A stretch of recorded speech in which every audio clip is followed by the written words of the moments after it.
This is the ERISA Edge, bringing you fast, insightful, and actionable advice on fiduciary responsibilities and retirement plans. I'm Isaac Wood, and our meaningfully different discussion today will focus on should plan sponsors be hiring service providers for their 401k plan? One of the first conversations that I had when I joined Fiduciary Wise was with the financial advisor that called me up and said, Isaac, I'm working with this plan sponsor client, and they told me that it is a breach of their fiduciary duty to hire me as the financial advisor on the plan. Do you have any thoughts around this? And I said, yes, thank you for calling me so much, because actually it's the exact opposite. If you look at the Department of Labor, who sponsored the original Employee Retirement Income Savings Act of 1974, commonly known as ERISA, this is the law that governs the retirement plan industry for plan sponsors. If you look at the Department of Labor, it looks at fiduciary responsibilities and says that one of these responsibilities is to carry out the fiduciary's duties prudently. And then it goes on to provide some commentary on what does that mean. And it says this, and I quote from the Department of Labor's website: "The duty to act prudently is one of a fiduciary's central responsibilities under ERISA.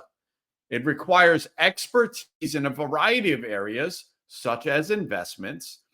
If the fiduciary does not have the expertise required, he or she should hire someone with that professional knowledge."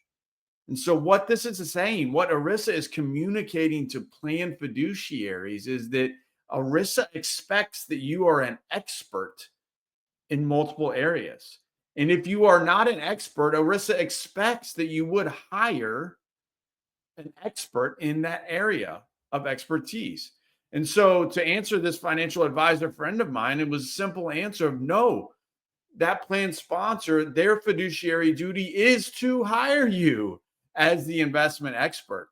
And so that brings a question then for plan sponsors out there, for whether they're your clients or whether you're a plan sponsor.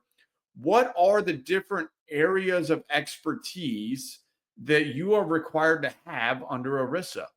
As a plan sponsor named fiduciary, there are several fiduciary roles and responsibilities that you are required to have expert knowledge in. Those fall under three major buckets. The first bucket is legal and management oversight. The second bucket is investment oversight. And the final bucket is administrative oversight. So as you can see, the plan sponsor, the employer who is sponsoring a 401k plan for their employees, has the fiduciary responsibility. They are the named fiduciary with oversight responsibilities over these three buckets. So it's not only the investment oversight that they are expected to be experts in, but the legal and management oversight and also the administrative oversight. So you can see there are a handful of roles that fall under, and maybe you're familiar with some of these roles in a 401k plan. Your financial advisor, your 338 investment manager, a 316 administrator, a compliance TPA, directed trustee.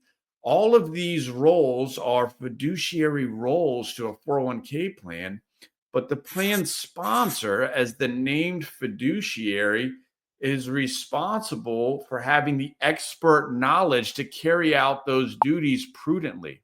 And so what ERISA is saying is that if we expect that those duties are prudently and expertly carried out, and if you are unable to expertly carry these out, ERISA actually expects that the plan sponsor would hire a professional with that knowledge. And so I was able to tell this financial advisor friend of mine that nope, you are actually a required service provider to this plan sponsor unless they have a level of expertise equal to yours in the investment management space. So as encouragement to those that provide service to 401k plans, you are needed. And ERISA expects that plan sponsors out there would be hiring you for your expertise and your duty.